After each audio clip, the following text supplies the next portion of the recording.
조갑제 TV 시청자 여러분 안녕하십니까? 2021년 10월 7일 정오입니다.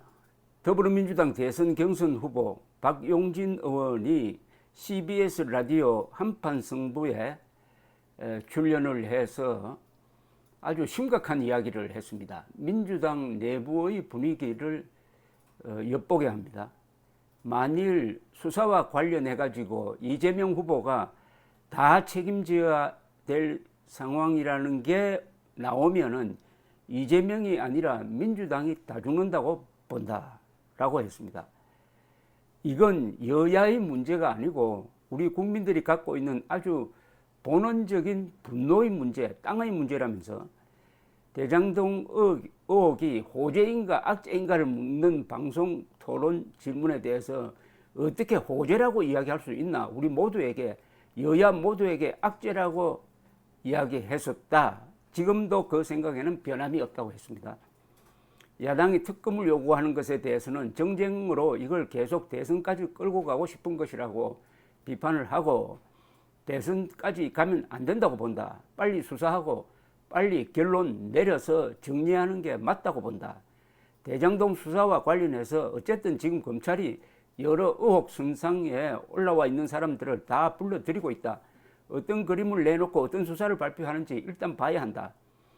이 사건을 완벽히 규정하기는 아직 이르다고 본다. 그래서 관련자들을 싹 다 잡아들여야 한다는 게 나의 기본 원칙이다. 제가 볼 때는 검찰 수사가 또 미적한다. 검찰이 제일 못돼 먹은 태도, 보이는 대로 수사하는 게 아니라 보고 싶은 것만 보고 수사하는 그런 태도로 가면 안 된다. 검찰이 부패 세력 발본색원하고 온갖 비리 일망타진 이렇게 가야 된다고 보고 있다. 여기에 여야가 어딨나? 대충 끝날 문제가 아니다. 지금 문재인 정부가 이제 마무리 단계일 텐데 정부가 이 문제에 대해서 추호의 머뭇거림을 보이지 않아야 된다고 본다. 엄중하게 지켜보고 있다는 입장을 밝힌 것과 관련해서는 박용진 후보는 이렇게 이야기했습니다.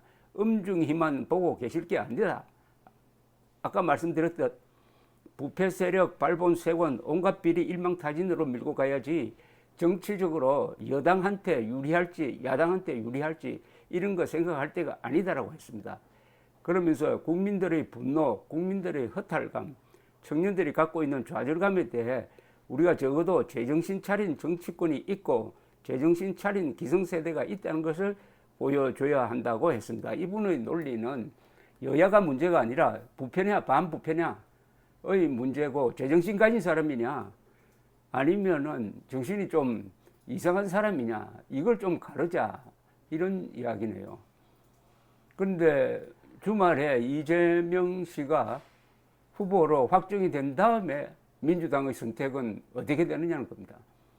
그때부터는 민주당이 눈 질끈 감고 끝까지 3월 9일까지 이재명을 안고 갈 것이냐, 아니면 미적미적대다가 수사에 끌려갈 것이냐, 선수를 칠 것이냐, 아니면은 종속 변수가 될 것이냐의 문제고, 여기서 문재인 대통령이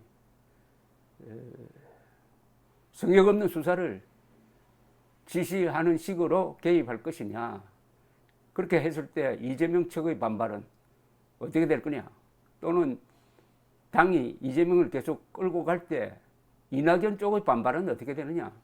민주당 내가 복잡하게 지금 돌아갑니다. 후보 교체론이 금명간에 또 나올 것으로 보입니다.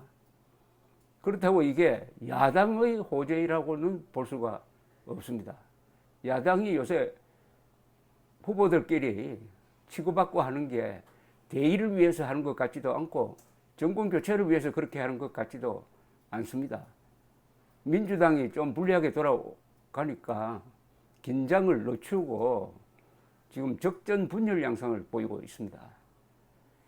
대한민국의 정치는 마지막에 이 기사회생하는 사람이 이기는 경우가 몇 번 있습니다.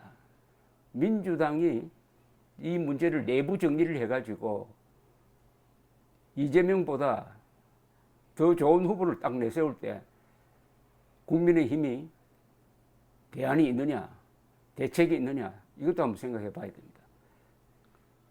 한국 사람들 드라마를 좋아하니까 정치판도 드라마틱하게 돌아가고 있습니다. 감사합니다.